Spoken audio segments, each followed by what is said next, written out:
Chapitre 239. La parabole des poissons et celle de la perle, le trésor des enseignements anciens et récents. Le 31 juillet 1945. Tout le monde s'est réuni dans la vaste pièce de l'étage supérieur. L'orage violent a tourné en une pluie persistante qui tantôt se fait légère comme si elle voulait finir, tantôt redouble avec une furie imprévue. Le lac, aujourd'hui, n'est vraiment pas bleu mais jaunâtre avec des traînées d'écume quand l'orage s'accompagne de rafales de vent, ou gris de plomb avec de l'écume blanche quand l'orage se calme. Les collines, toutes ruisselantes, avec leurs frondaisons qui ploient encore sous le poids de la pluie, avec des branches qui pendent, brisées par le vent, et quantité de feuilles arrachées par la grêle, forment de tous côtés des petits bras d'eau jaunâtres qui charrient dans le lac des feuilles, des pierres, de la terre arrachée aux pentes. La lumière est restée voilée, verdâtre.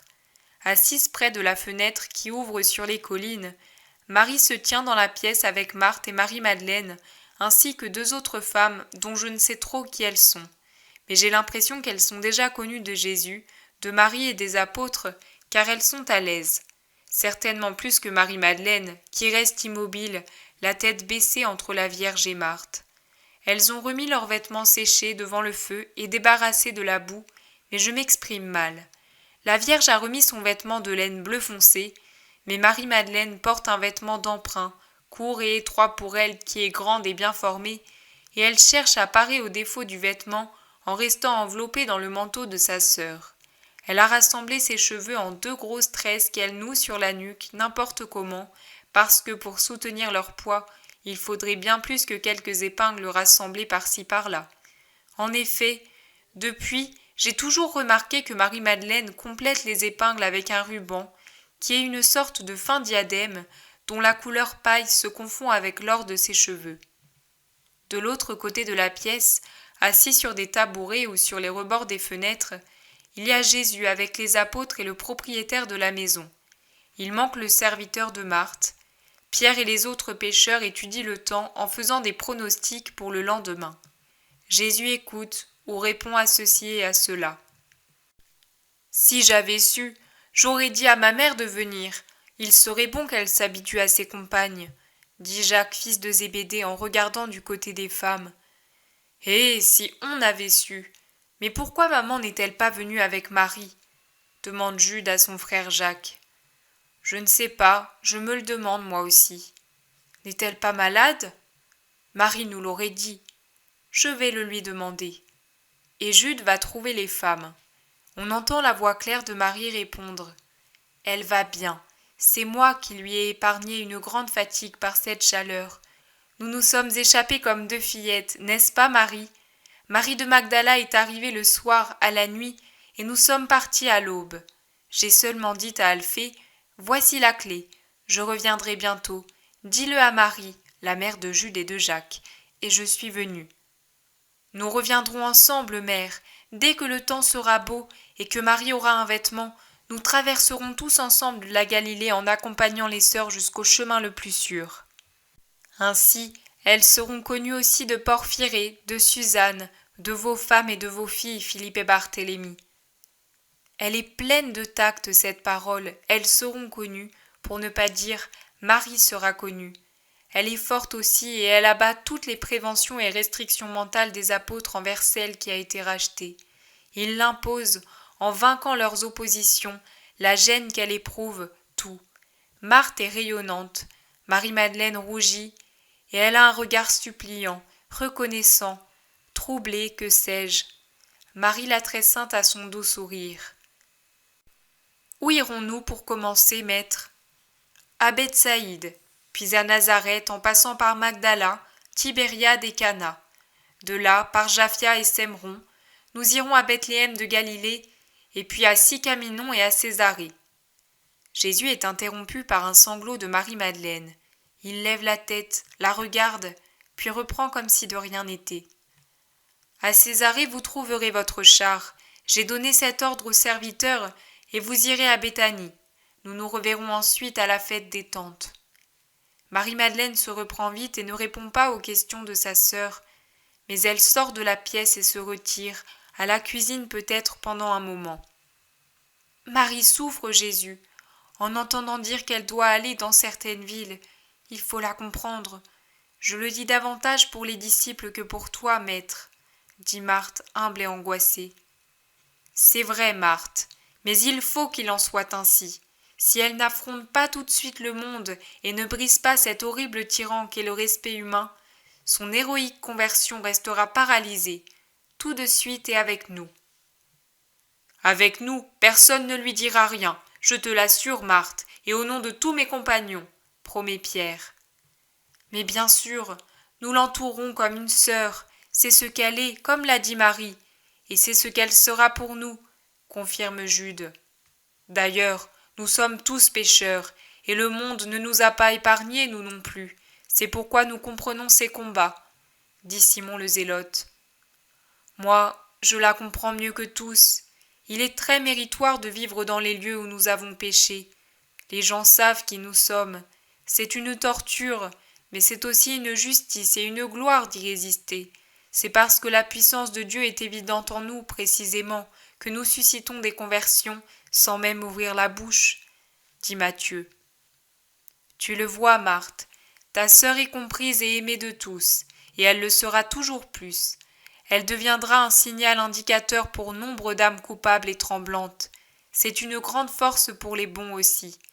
Car lorsque Marie aura brisé les dernières chaînes de ses sentiments humains, elle sera un feu d'amour. Elle a seulement orienté différemment l'exubérance de son sentiment. Elle a reporté sur un plan surnaturel la puissante faculté d'aimer qu'elle possède, et ensuite elle accomplira des prodiges. Je vous l'assure. Elle est encore troublée maintenant, mais vous la verrez jour après jour se pacifier et se fortifier dans sa nouvelle vie. Dans la maison de Simon, j'ai dit, il lui a été beaucoup pardonné parce qu'elle aime beaucoup. Maintenant, je vous dis qu'en vérité, tout lui sera pardonné parce qu'elle aimera son Dieu de toute sa force, de toute son âme, de toute sa pensée, de tout son sang, de toute sa chair, jusqu'à l'Holocauste. Bien heureuse est-elle de mériter de telles paroles. Je voudrais bien les mériter, moi aussi, soupira André. Toi, mais tu les mérites déjà. Approche, mon pécheur, je veux te raconter une parabole qui semble faite pour toi. Maître, attends, je vais chercher Marie, elle désire tellement connaître ton enseignement. Pendant que Marthe sort, les autres disposent les sièges de façon à former un demi-cercle autour de celui de Jésus. Les deux sœurs reviennent et reprennent leur place à côté de la Vierge. Jésus commence à parler. Des pêcheurs sortirent au large et jetèrent leurs filets à la mer, puis après le temps nécessaire, ils les tirèrent à bord. C'était un travail pénible qu'ils accomplissaient ainsi sur l'ordre d'un patron qui les avait chargés de fournir sa ville en poissons de premier choix. Il avait ajouté « Quant aux poissons nocifs ou de mauvaise qualité, inutile de les ramener à terre. Rejetez-les à la mer, d'autres pêcheurs les prendront, et comme ils travaillent pour un autre patron, ils les amèneront à sa ville, à lui parce que là-bas on consomme ce qui est nocif, ce qui rend de plus en plus horrible la ville de mon ennemi. Mais dans la mienne qui est belle, lumineuse, sainte, il ne doit rien entrer de malsain. » Une fois le filet tiré à bord, les pêcheurs commencèrent le tri. Les poissons étaient abondants, de formes, de tailles et de couleurs différentes. Il y en avait de bel aspect, mais dont la chair était pleine d'arêtes, dont le goût était mauvais, et dont l'estomac était rempli de boue, de vers, d'herbes en décomposition, qui augmentaient encore le goût détestable de leur chair. D'autres au contraire paraissaient laids. Ils avaient une gueule qui ressemblait à une face de criminel ou d'un monstre de cauchemar, mais les pêcheurs savaient que leur chair était exquise. D'autres, enfin, étaient si insignifiants qu'ils paraissaient inaperçus. Les pêcheurs travaillaient tant et plus. Leur panier était déjà plein de poissons délicieux, mais il restait dans les filets les poissons insignifiants. « Maintenant, cela suffit. Les paniers sont remplis. Rejetons tout le reste à la mer, » dirent plusieurs pêcheurs.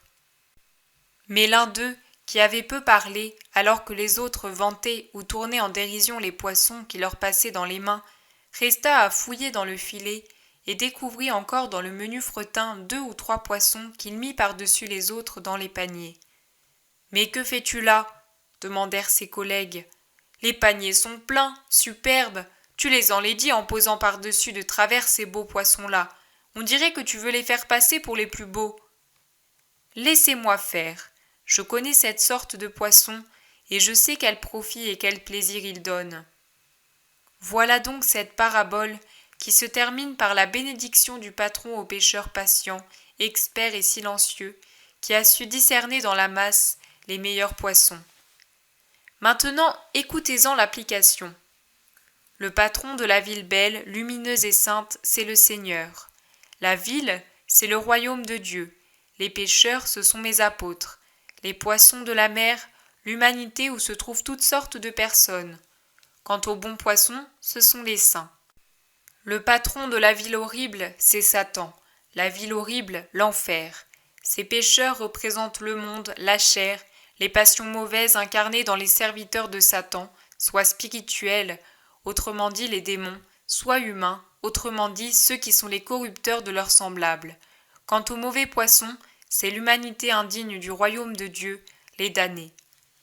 Parmi ceux qui pêchent les âmes pour la cité de Dieu, il y aura toujours ceux qui rivaliseront avec le savoir-faire patient du pêcheur qui sait persévérer dans la recherche, justement dans les couches de l'humanité où ses autres compagnons, plus impatients, ont pris seulement ce qui paraissait bon à première vue.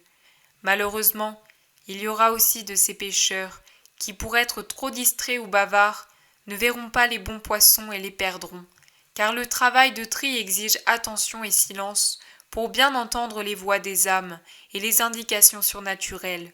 Enfin, il y aura ceux qui, par excès d'intransigeance, repousseront aussi des âmes qui, si elles ne sont pas parfaites extérieurement, sont excellentes pour tout le reste. Que vous importe si l'un des poissons que vous capturez pour moi montre des signes de lutte passée ou présente des mutilations dues à toutes sortes de causes si elles ne blessent pas son esprit? Que vous importe si l'un d'eux, pour se libérer de l'ennemi, s'est blessé et se présente avec ses blessures, s'il montre intérieurement la volonté ferme d'appartenir à Dieu?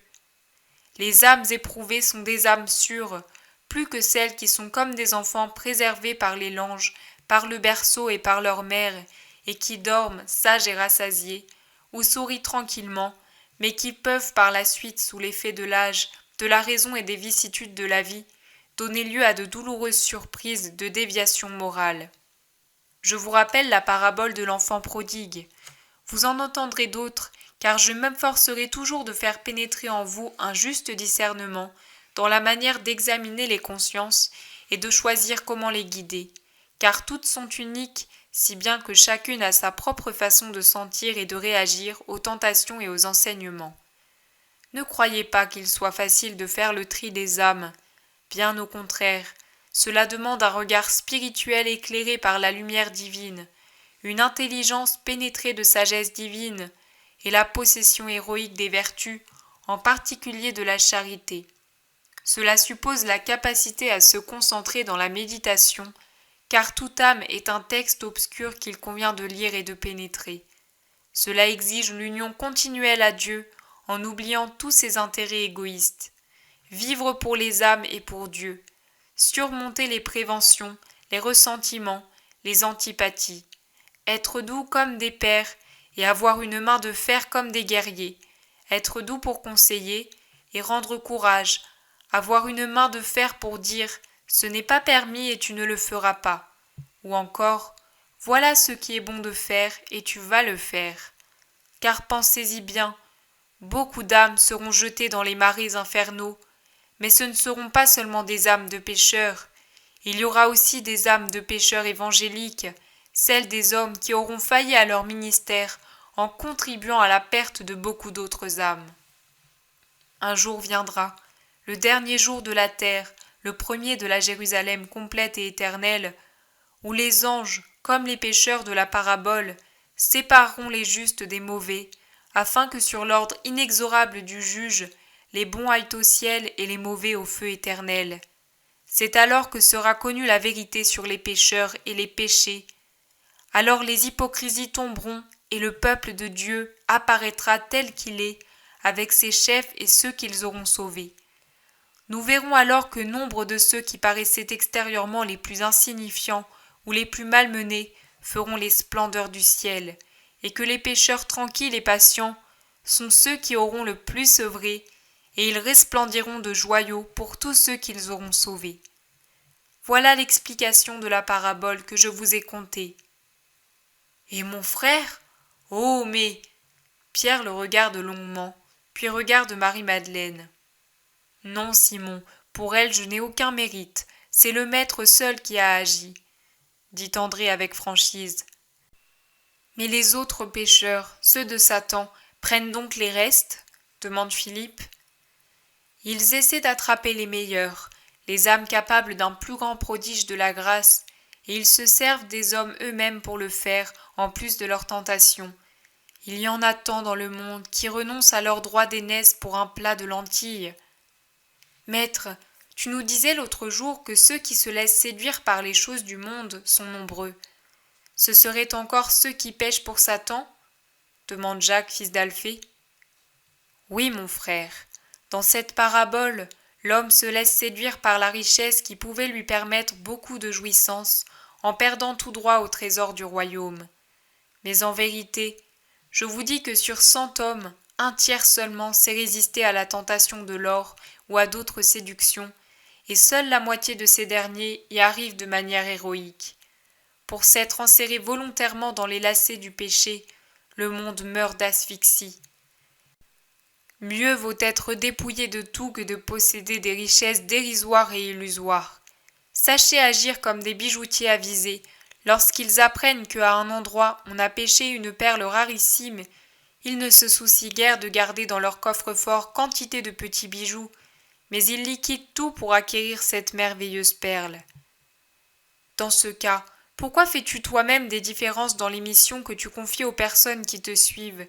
Et pourquoi nous dis-tu que nous devons considérer les missions comme des dons de Dieu ? Il faudrait donc renoncer même à celles-ci, puisqu'elles sont insignifiantes en comparaison du royaume des cieux, demande Barthélemy. Elles ne sont pas insignifiantes, mais ce sont des moyens. Elles seraient insignifiantes, pire encore, elles ne seraient que des fétus de paille souillée, si elles devenaient un but humain dans la vie. Ceux qui manœuvrent pour obtenir un poste dans un but humain intéressé font de ce poste, même s'il est saint, un fétu de paille souillée. Mais faites-en une acceptation obéissante, un devoir joyeux, un holocauste total, et vous en ferez une perle rarissime. La mission est un holocauste, si elle est accomplie sans réserve. C'est un martyre, c'est une gloire. Elle fait couler larmes, sueur et sang, mais elle forme la couronne d'une royauté éternelle. Tu as vraiment réponse à tout. Mais m'avez-vous bien compris ? Comprenez-vous ce que je vous dis par des comparaisons trouvées dans les réalités quotidiennes, éclairées cependant par une lumière surnaturelle qui en fait une explication de réalités éternelles ? Oui, maître. Alors souvenez-vous de cette méthode pour instruire les foules, car c'est l'un des secrets des scribes et des rabbins, le souvenir. En vérité, je vous dis que chacun de vous, instruit par la sagesse qui assure la possession du royaume des cieux, est semblable à un père de famille qui tire de son trésor ce qui est utile à sa famille, en se servant de choses anciennes ou neuves, mais toutes dans le seul but de procurer du bien-être à ses enfants. La pluie s'est arrêtée, laissons les femmes en paix et allons chez le vieux Tobie qui va spirituellement ouvrir les yeux sur les réalités de l'au-delà. La paix soit avec vous, femmes.